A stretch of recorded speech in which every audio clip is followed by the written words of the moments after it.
नमस्कार, मैं हूं जटाशंकर सिंह। आइए देखते हैं मेट्रो इंडिया न्यूज, हर खबर पर खास नजर।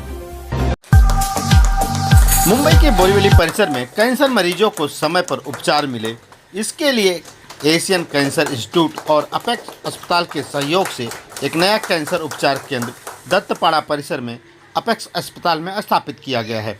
इस केंद्र में अत्याधुनिक सुविधाएं उपलब्ध हैं। सभी प्रकार के कैंसर का इलाज यहां पर होगा। इससे पश्चिमी उपनगर में रहने वाले लोगों को इलाज के लिए अब दूर जाने की कोई ज़रूरत नहीं होगी। कैंसर एक बहुत ही गंभीर बीमारी है। कैंसर को साइलेंट किलर भी कहा जाता है। इस मौके पर डॉक्टर ब्रजेश शाह, डॉक्टर धैर्यशील सावंत, डॉक्टर संजय शर्मा ने और क्या कुछ कहा है, आइए आपको सुनाते हैं। जो इनका प्रश्न था कि साहब ये इंसिडेंस बढ़ क्यों रहा है, डॉक्टर सावंत साहब ने बिल्कुल कहा कि हमारी जीवन की शैली बदल गई। जैसे इनने कहा कि पहले मैरिज जो होते थे जल्दी हो जाते थे, बच्चा जल्दी हो जाता था, और जो पहले पारी चालू होता था वो लेट होता था और जल्दी खत्म हो जाता था, वो पीरियड कम हो जाता था। हम लोग लेडीज दूध पिलाते थे, दूध पिलाने से वो स्तन में कैंसर, ब्रेस्ट कैंसर की संख्या बहुत कम है। ये सब चीज़ हो गई। अब लड़कियां करती हैं शादी, अपनी नौकरी की फिक्र ज़्यादा करती हैं, शादी करती हैं 28 पे 26 पे, और चूँकि उनको अपने ऑफिस में बहुत तरक्की पाना है तो वो बच्चे पैदा करती हैं लेट। बच्चे लेट पैदा करती हैं तो एक बच्चा होता है, फिर उसको दूध पिलाने के लिए भी टाइम नहीं है, तो वो आया भाई दाई दूध पिलाती है उनके बॉटल का, तो वो स्तनपान नहीं करती है। और उसके बाद में जैसे इन्होंने कहा बहुत सारी गोलियाँ, हार्मोन, ये वो सब, आजकल हुक्का चल रहा है, सिगरेट चल रहा है, लेडीज़ में आज स्तनपान में सिगरेट बढ़ रहा है। ये सब एक कारण है जिससे के कारण से हमने सामाजिक जो चेंजेस लाया है उसमें ये कैंसर बढ़ गया। इनने कहा उसको रोकथाम कैसे कर सकते हैं, ये प्रिवेंटेबल है। आप ये सब चीज़ें ना करें, राइट एज पे शादी करें, राइट एज पे एक बच्चा पैदा करें, दूध पिलाए उनको, अगर कर सकते हैं तो। नहीं तो ये प्रोग्रेस के लिए बहुत सारी चीज़ें समाज में बदलती हैं, उसमें कम से कम ये कर सकते हैं कि जल्दी डिटेक्ट कर सकते हैं। और ये सेंटर जो हमारा है, इसमें हमने एक वैन लाए। इनने कहा हमारे पास वैन आएगी, आसपास के इलाकों में सब कैंसर को देखेगी, उसमें हम सब ये चीज़ें सिखाएंगे।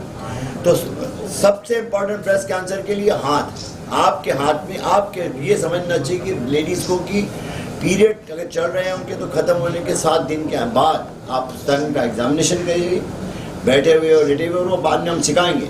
उससे अगर कैंसर अगर जल्दी स्टेज पे आ जाता है तो हम उसको बिना स्तन निकाले हुए उसका स्तन बचा के और लाइफ को नॉर्मल बनाने की पूरी कोशिश की जाती है। और आजकल साइंस ने इतनी अच्छी तरक्की कर ली कि उन चौथे स्टेज में भी फेवरेबल कैंसर में हम लोग 90% केसेस में ब्रेस्ट बचा रहे हैं, या उसका प्लास्टिक सर्जरी कर रहे हैं, और दवाइयों के इन्वेंशन से उनकी ज़िंदगी जो है वो सहल बना रहे हैं। तो ये ब्रेस्ट कैंसर में, और ऐसी सर्वाइकल कैंसर में भी ऐसे हो गया। आजकल स्वच्छ भारत के कारण से लेडीज़ अपने गर्भाशय को क्लीन ज़्यादा कर रही है। आजकल शौचालय में उनको क्लीन करने का तो धीरे धीरे वो कम हो गया है।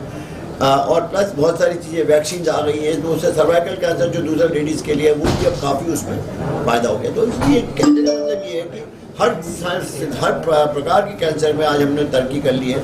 जैसे डॉक्टर सावंत साहब कह रहे थे कि लंग कैंसर, आजकल मेल में लंग कैंसर सबसे ज़्यादा होते जा रहा है। उसके लिए भी हमारे पास एक नए मॉलिक्यूलर चेंजेस आ गए हैं, जो हम लोग के ब्लड से पता कर लेते हैं कि ये किस किस्म का कैंसर है, गोली से ठीक होएगा कि इंजेक्शन से होएगा कि कीमोथेरेपी लगेगी कि इम्यूनोथेरेपी लगेगी। तो नेक्स्ट पहले जब मैं टाटा अस्पताल आया था 1978 में, हम लोग सिर्फ 5% लंग कैंसर के पेशेंट बचाते थे। आज 65% पेशेंट 5 साल के लिए बचाते हैं, इससे ज़्यादा अभी नए ट्रायल के हिसाब से। तो इमेजिन करिए कि पहले हर पेशेंट 5% बचता था, आजकल 65% पेशेंट 5 साल जिंदा रहता है। तो तरक्की काफ़ी हुई है, और इसमें समाज में सबका, साइंस का बहुत बड़ा हाथ है।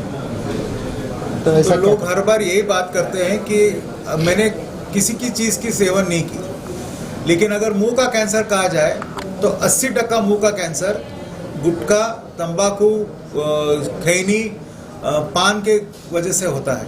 कई बार हम देखते हैं कि अगर दांत कीड़ा हुआ और शार्प दांत हो तो वो घिस के वहाँ जबान में कैंसर हो सकता है, या लाल धब्बे हो मुंह के अंदर, उसका कैंसर में प्रचलित होना ज़्यादा हो जाता है। तो ये नहीं कह सकते कि सिर्फ तंबाकू की वजह से मुंह का कैंसर होता है। तंबाकू ये सबसे बड़ी वजह है, लेकिन बाकी वजहों से भी कैंसर होता है। कई कई बार ये बाकी वजह भी इम्पोर्टेंट हो जाती है। इसके लिए प्रिकॉशन मराठी सांगू? सर, इसके लिए क्या सुरक्षा के लिए क्या सुझाव है आपका? ठीक है, तो ये सुझाव यही है कि जैसे हमने कहा कि स्त्रियों ने खुद के स्तन का एग्जामिनेशन करना है, तो वैसे ही मुंह का जो साफ सफाई करना, मुंह साफ रखना, मुंह के अंदर घाव नहीं होने देना, मुंह खुद के मिरर में खुद को देख लेना, टूथब्रश से साफ करना, और रही बात ये बाकी चीज़ों की सेवन नहीं करना। एशियन कैंसर इंस्टीट्यूट यहाँ पे एक प्रोग्राम चला रहा है कैंसर अवेयरनेस को लेकर, कितने दिनों का है और क्या यहाँ पे अवेयरनेस दीजिएगा? तो पहले ये तो 1 महीना तो हम लोग जबरदस्त जोर से करेंगे, और हमारी जो वैन है ये एरिया में घूमती रहने वाली है, ताकि वो ये अलग अलग सोसाइटीज़ में बाय टर्न हम जाके वो करा देंगे। लेकिन 1 महीने के लिए जो कैंसर मंथ है, तो कैंसर मंथ फरवरी जो कहते हैं, उसमें हम थोड़ा ज़्यादा उसका प्रभावशाली उसका अलग अलग जगह पे ये चीज़ कर देंगे।